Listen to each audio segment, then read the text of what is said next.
the final week of Eye of the Storm podcast with myself, Ryan Drury, the voice of your Guelph Storm on Rogers TV for the year of 2025. And look, we needed to end the year with a bang, and I wanted to have somebody special on here from the Guelph Storm, longtime employee.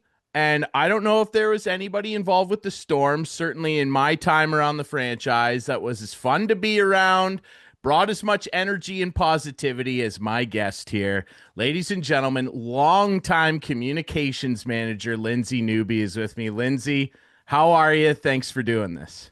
Hey Ryan, I'm good. No problem. I'd say no problem at all, but you know that it was a it was a chore to get me on here. I It wasn't prefer that the behind the scenes. it wasn't that much of a chore, and I know that you were certainly a person that preferred to be behind the scenes. But having said that, though, I mean, 15 plus years with the organization, I think that a lot of Storm fans, certainly season ticket holders and people that come to a lot of games, would be very familiar with you. Communications manager. Now, when people used to ask me, like on our Rogers crew, what does Lindsay do? I'd be like, guys, I think Lindsay kind of does everything. I used to refer to you as Mrs. Everything. Yeah. Now, tell people what your job entailed, because you did do a lot of running around and a lot of stuff on game days and otherwise. What was it? What was it like being the communications manager? Walk us through that. Yeah, it definitely changed over the years because when I started, well, media has changed as a whole. There wasn't really Facebook or Instagram. I mean, I think I created those accounts for the Storm back in the day, and you would just put up, like a tweet a day, and it would be nothing. And now it's really a huge part of marketing and advertising for the team and communication for the team. But in the beginning, it was much different. Like I was actually a ticket seller, and I sold tickets during the day, and I was game day media. So I just did media on game days. But then it became more and more and more. So over time, yeah, I mean, game days are pretty chill if everything is going well. If there's a mix up in any way, it changes it completely. But I mean, I would go in the morning at 9 a.m. and do the media kits so that you have for the scouts in the media room for the opposing team and stuff. Organize the food in there, talk to Brenda. She's our girl in the media room that sets everything up for everybody to eat. And then, I mean, I would go home for a bit actually and hang with my kids because I wouldn't see them until, 10 o'clock at night. I didn't usually get to put them to bed on game nights. And then during the game, it was just kind of sitting up in I called it my press box perch, where I'd sit up there and watch the game. But while I'm up there, I'm actually in charge of everybody in there. So making sure that everything's running smoothly, making sure the encoder is working properly, the live streaming feed is up and running, which that was probably the hardest part of my job on a game night. It might have been. It That might have been. it gave me so much stress. And if you ever saw me having a spaz in the press box, it was generally because of that. Because the league's on you to get it up and running because people are paying to watch it. So I get it. But it was a big part of my job. But like I said, if things were going smoothly, like it was a great game and you just kind of sit up there and watch the game.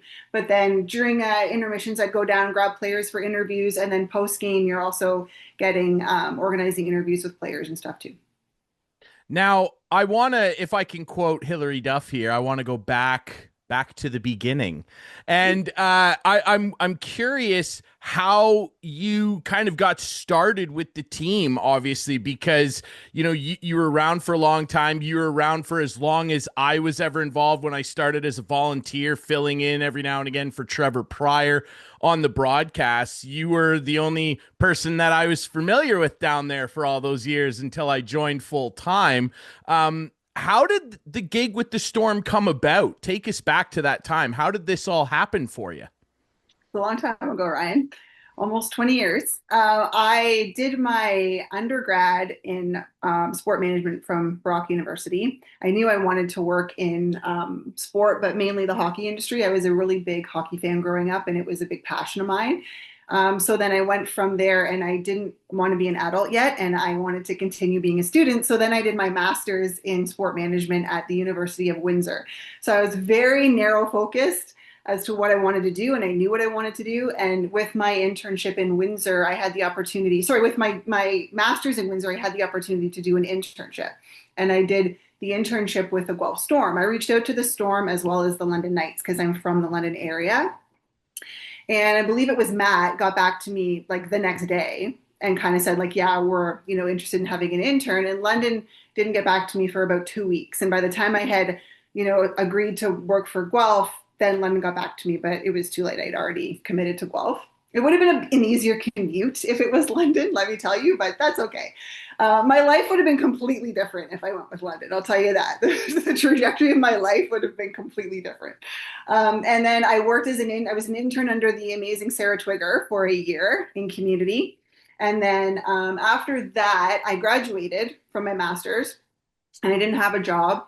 Didn't even have any kind of leads. And then the person who was doing media with the Storm, he left, Pete Williamson, he left in June and of that year. And then I think Sarah may have emailed me and said, hey, would you be interested in doing media? And I really wasn't. Like I wanted to do community. That was like where my heart and soul was. I wanted to kind of bring the players and the team to kids and to the community and have that relationship and show, the importance of these kids to the community and what they can do. And media, I was like, then no, I don't, that doesn't really interest me in any way. And my parents were kind of like, you need to get your foot in the door some way. So why don't you start there? And if you don't like it, then you can go somewhere else, but then at least you have experience. So I did it. It scared me a lot, but I did it because I didn't have any real background. They don't really teach you anything back then in media. It was more marketing and sales, the classes I took. It was nothing really media, social media, anything. So yeah, that I did it. And then it was always a stepping stone for me, to be honest, the Storm, or even like, the OHL role. I always had these big aspirations and dreams of doing and being something bigger, power woman, all these things. And then I had my children. And I realized that, life changes and your goals change, and they became my life, and I wouldn't change it for a world. And I loved what I do. And it was a lot of fun, a lot of fun. And I made so many great friendships that are still my friends to this day. And it was very hard to leave. Yeah, you certainly did make a lot of friends and a lot of impressions on people, myself included. And I want to dig into a few of those friendships in particular during this podcast. But I want to touch on something you said. Matt got back to you. Now, we're referring to Matt Newby correctly, who is, of course, the Vice President of Business Operations, a fixture on this podcast and many others of late. Did you and Matt meet because of the Storm? Is this a Guelph Storm love story? It is. Yes. Wow. That's okay. I never knew that. And this is what the podcast is for. We got to find these details. That's amazing. That's amazing that came together that way. Wow. Your life really would have been different if you ended up in London, and Storm fans are going, thank God she didn't end up there. It would have been completely different. Yeah, completely. The universe put me in Guelph for a reason. I certainly think so, because like I said, you had a huge impact on a lot of people. And on that note, quickly before we move on, like, how hard was it at first, if maybe it wasn't hard, being from London to kind of grow into I'll call it a quiet hatred toward the London Knights, which Storm fans feel quite viscerally, Yeah, that's a very interesting question. My dad is a season ticket holder. My family are diehard fans. I grew up a fan of the Knights when they played out of the Ice House, I think it was, when they used That's to have to right. get around the ring to lift the fog. And I actually did a co-op there as a high school student with the London Knights. So they were a big part of my childhood growing up. But I just went to where the opportunity was. The people that pay my paychecks, that's my new loyalty. But over the years, there's been a lot of back and forth with my family and I, because Guelph has had London's number a couple of times, a couple of very key times that I love to rub into my family. But then there's also been the reverse. So it's been a fun like, yeah, competition between my family and I. And I think in the end, I think I won. I think you made out pretty okay. You enjoyed some really great times, including a couple championship runs, of course. And on that note, before we talk about some more people that worked very closely with you in the front office, You kind of had a unique perspective from behind the scenes because, like you said, you were on game days not only handling media responsibilities, making sure everything was set up in the media room for visiting people and our crew. You had to deal with our crew. And then also, of course, the players. And over your time, you got to be around a lot of really great players and ultimately young men who grew up to be really great people. And I know that when your retirement was announced sneakily at Garrett McFadden's golf tournament this summer, a lot of them made an appearance in the video. Talk about that relationship, like being able to spend so much time around these guys, have an impact on their lives in a positive way, and have them return the favor to you years later. Yeah, it's definitely a unique relationship. I mean, when I started with the Storm, I was 25 years old and they would have been 20. So, I mean, you go from being more like, I guess, a sister sibling relationship, like a sister brother, to then when I ended, I was 43 years old. So now I'm like their mom because they're 20 and I'm 43. So it was an interesting relationship and how it changed over the years. And the rapport I had with them early on, I never really talked about hockey. Like I always saw the human being first before the hockey player because to me they get hockey, hockey, hockey all the time. They don't want to hear it from me. And I needed to know them on a different level because I needed something from them for the media. So for whatever it is, an interview or you need a favor or you need something from them, like it's you need to have that relationship or that rapport with them so they'll do something for you to help you with your job. Um, but it was there was not one bad person that came through that organization. I'd say the Guelph Storm do a very good job of finding very good human beings to play hockey. And yeah, I created a lot of really good relationships, supported a lot of kids. Like, and it's very rewarding to watch them come in as a 16-year-old and then make their way through, and they graduate as a 20-year-old. And you kind of get to watch that progress from the time they came in and they were shy and nervous and scared, and then they come in there this confident, grown adult, and it was very rewarding to watch that, and I got to do that for a long number of years, and it actually made me sad knowing that I wouldn't have that with this current crew, that wouldn't be something that could continue for me to see, like Alex McLean graduate or Quinn Beauchesne, like to see not being able to follow their careers all the way through. That was honestly pretty hard for me, not to have that experience with them. Yeah, absolutely. And I mean, you got to experience it with a lot of these guys over that 15 plus year run. And I will say, I was a little upset when I showed up at that golf tournament, and all of a sudden, our friend and yours, Steph Karate, threw a grenade at me because I was emceeing at the golf tournament. And all of a sudden, by the way, Lindsay's retiring, and I went, excuse me, thank you. But that, I'm sure that was a difficult decision to come to. And I'm sure you talked about it with a lot of people. And, I still see you around the rink, and it's special for you to be able to bring your kids still and still have a very familial atmosphere for yourself with a franchise that I know means a lot to you. Yeah, it does. It definitely does. It's interesting to see it from the other side too, because for 20 years I did, and I was behind the scenes. I was working every game night. It was difficult, but then it changed, and now I get to bring my kids and actually sit with them. Because in the past, when we would bring them, they would sit either in like their dad's office and on their iPads and not even care about the game or want to watch the game. And then now I can take them with me to watch the game, and that means a lot to me. Actually, we haven't been to too many this year because my youngest daughter has soccer on Friday nights at, at, Ah, at 6 o'clock. So it's been tough. We went to the first two and then I haven't been back, but I do miss it and I would love to go back with them soon. But yeah, her soccer schedule has put a wrench in the plans. well, we're always excited to see you in there, and I can't wait to see you back in the halls of the Sleeman Center. And on that note, the Sleeman Center, obviously some big news. That building is going to be hosting the Memorial Cup in 2 years' time, and I know that you know Matt and his crew in that front office, from him and Lynn and Hunter and Lisa and George and the management staff, everybody put a ton of effort into this bid. We covered it extensively on this show. If you haven't seen that episode, it's just a couple episodes ago. Go watch that because Matt went into very great detail about everything that they did. That's got to be unbelievably special, to know that the Memorial Cup is coming back to the Royal City. I'm sure that that's going to be marked on your calendar quite firmly. Oh, 100%. And I keep dropping little tidbits of information to Matt saying, if you need volunteers, I'm around. I can help out. Yes. I know media stuff a little bit, so if you need any help, let me know. But yeah, it's very, very, very special to have.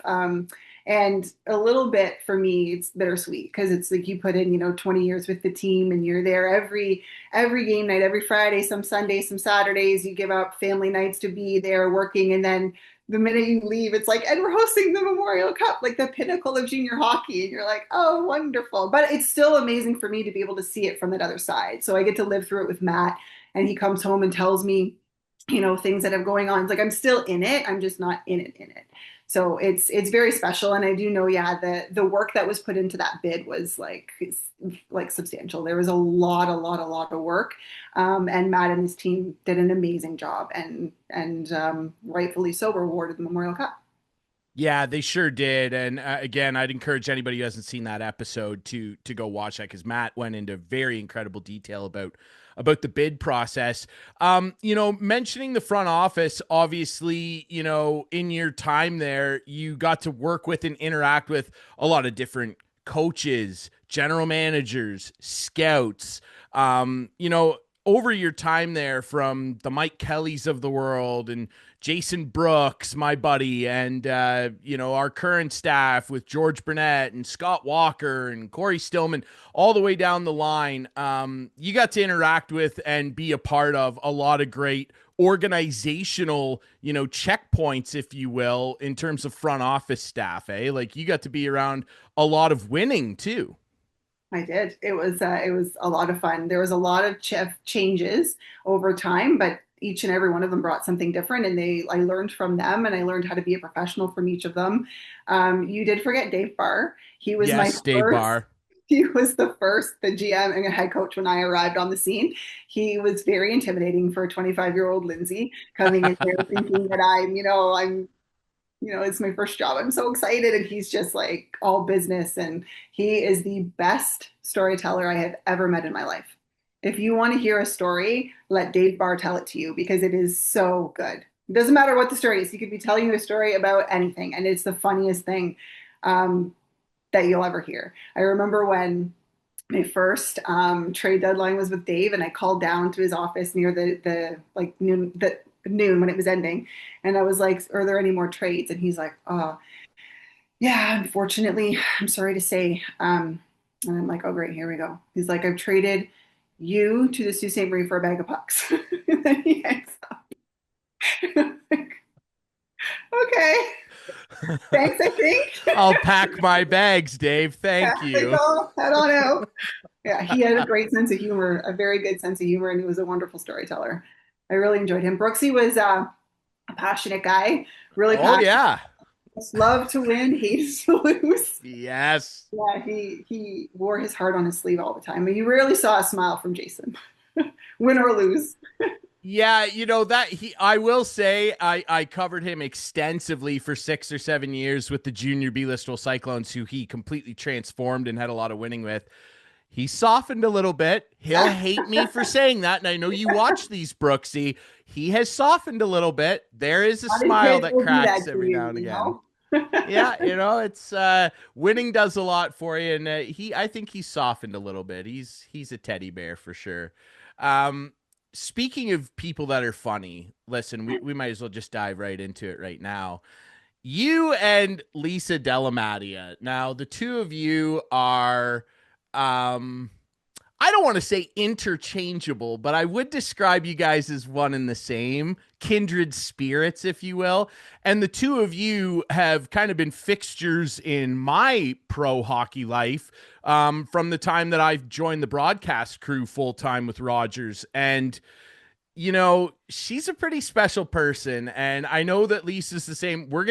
She's going to get on this podcast too eventually. I know she doesn't want to do it, but she will.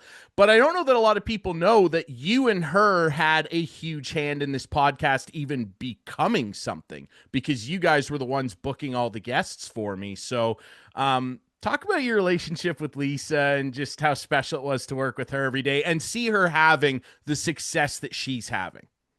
Yes, Lisa is a very special person to me. She quickly became a really good friend of mine. I didn't see it coming.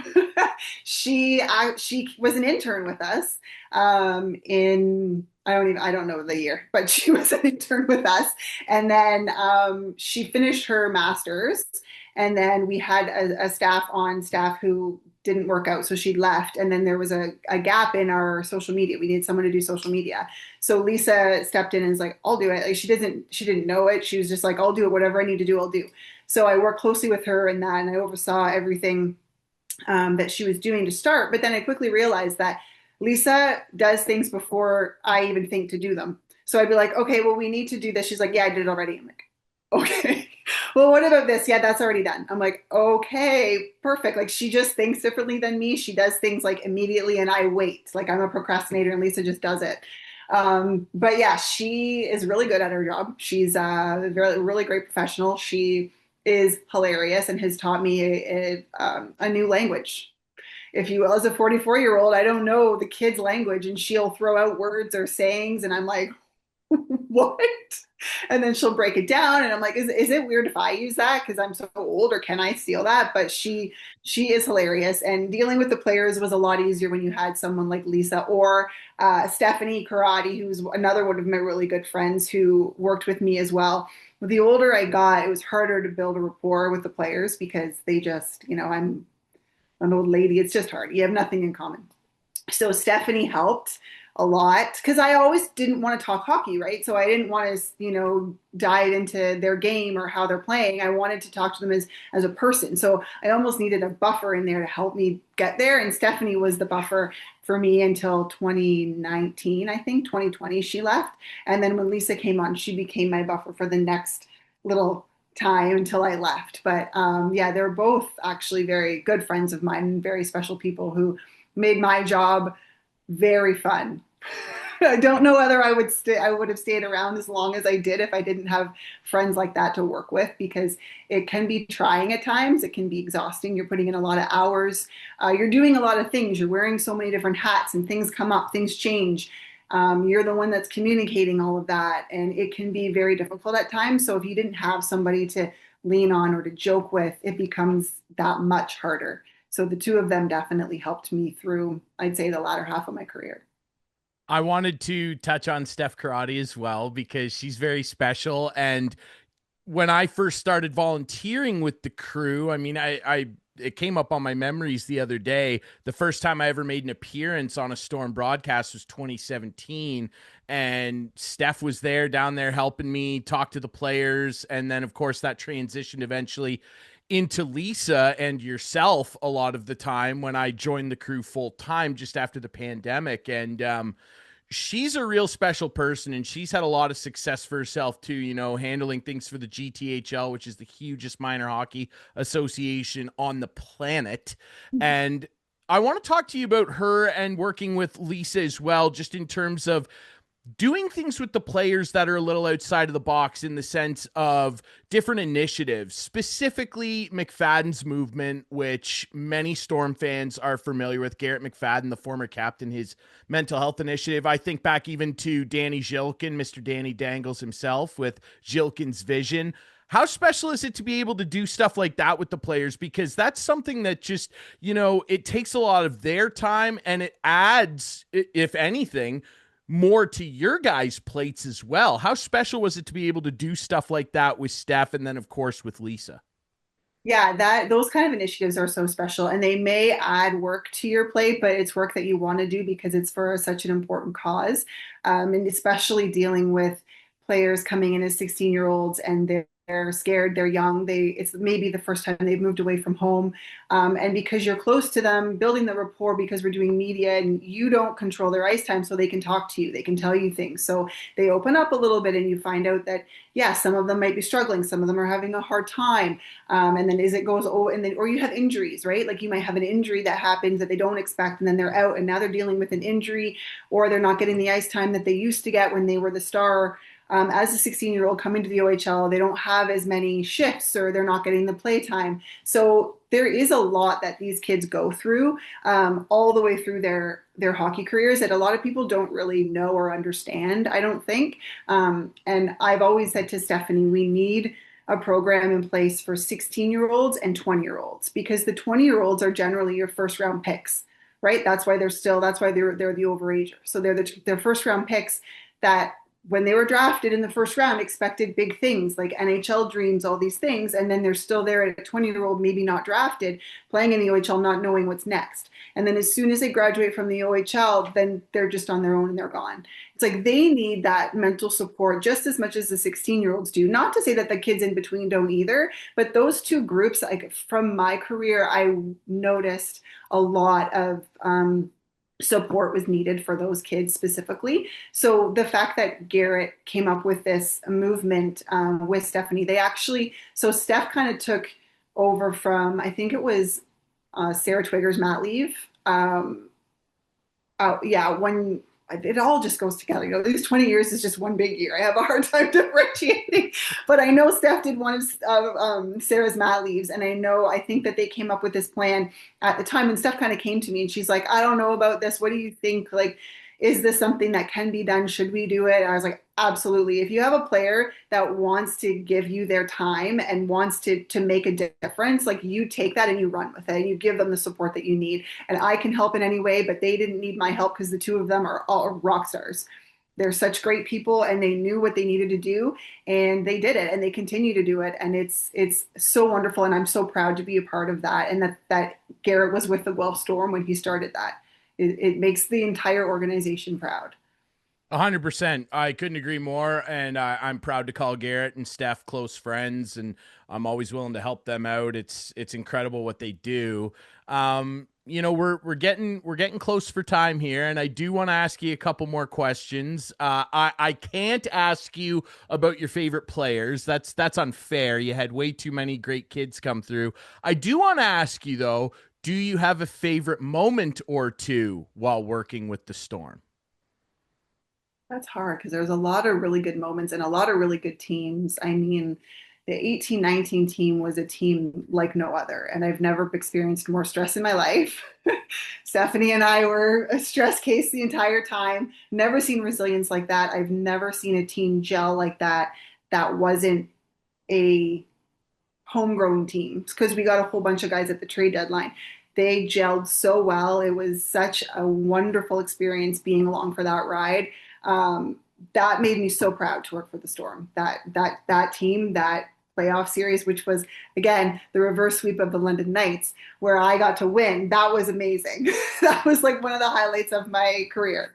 The 13-14 team was just as fun. They were a completely different team because they just won everything. And I took that one for granted because I was pregnant with my first child. And so I was so wrapped up in my own life and everything that was going on with me. I didn't realize how good they were. And I worked until my due date, which was February 21st. And then I went off. So I was there for the whole year and watched them score those 5 goals every single Friday night. And everybody got 5 free wings. And then I went off and then they just won everything. And it was just so amazing it was amazing, but hard at the same time. But Matt was still working in it, and so I got to live it through him, and that was so cool. And then go to London and beat London again in that Memorial Cup. Even though they lost the Memorial Cup, they still beat London. But I would have to say my two favorite moments. This one, I don't know if a lot of people remember this one, but this stuck out in my head. This is an on ice favorite memory. Tyler Carroll, when he played for the Storm and we played Kitchener on a road game, he blocked about 5 shots in one shift. He couldn't even stand up and he just kept throwing himself in front of the puck and it just kept hitting him in the same leg, same spot every time. He'd go down, he'd pop right back up. And at the end of his shift, he got a standing ovation from the Kitchener Rangers because it was at their rink. And I was like, that was incredible. I've never seen anything like that before. He came into the rink the next day, couldn't even walk, had his leg all taped up and didn't play the next game. But that was an incredible moment for me to see that people just appreciating a good hockey player and a good hockey play was incredible. That was cool. Absolutely. Absolutely. Those are moments that definitely stick out. I do have one more I want to say. Please, This one, please share.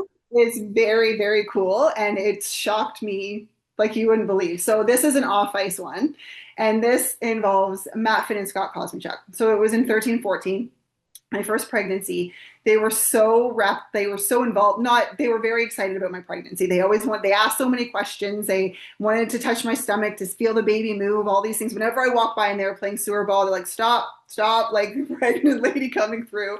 And then when I had so Matt Finn's birthday is around my daughter's due date.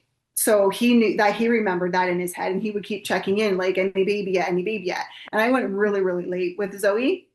I think she was born March 4th and her due date was February 21st. And so I remember when I had her in the hospital, I hear Matt outside and he's like, oh, just one sec, let me check. And Matt pops in and he's like, are you decent? Are you good? And I'm like, yeah, why? Scott Kosmachuk and Matt Fink come in with a balloon that says it's a girl, and they visited me at the hospital to give me a balloon that said it's a girl because we didn't know what we wanted. We didn't know what we had. We didn't know if it was a boy or a girl. So they were so invested in this, and they found out it was a girl, and they showed up with a balloon the next day. Like, isn't that the sweetest thing? I'll never forget that.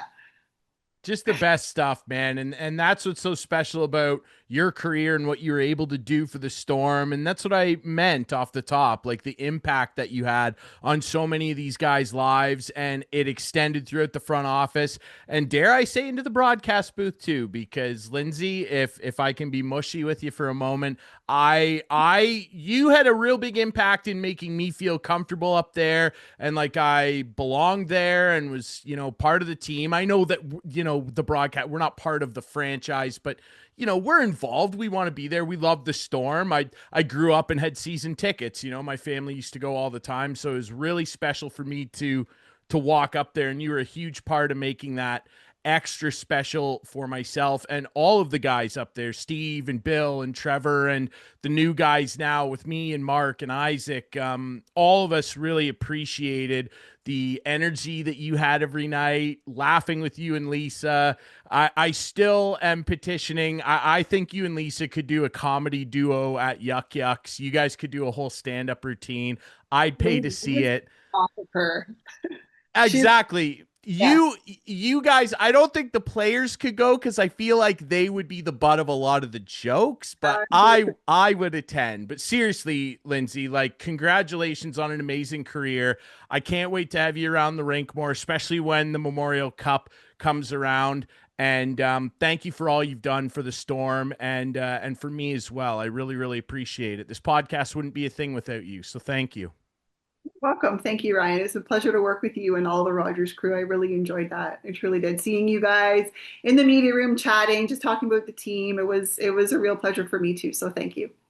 I really appreciate it. Well, Lindsay, enjoy your holidays. Storm Nation, enjoy your holidays. And remember, if you want to come down and watch the Guelph Storm, you got to go to the box office at the Sleeman Center or visit the Guelph Storm website to get your tickets. We will be back in the new year with more Eye of the Storm.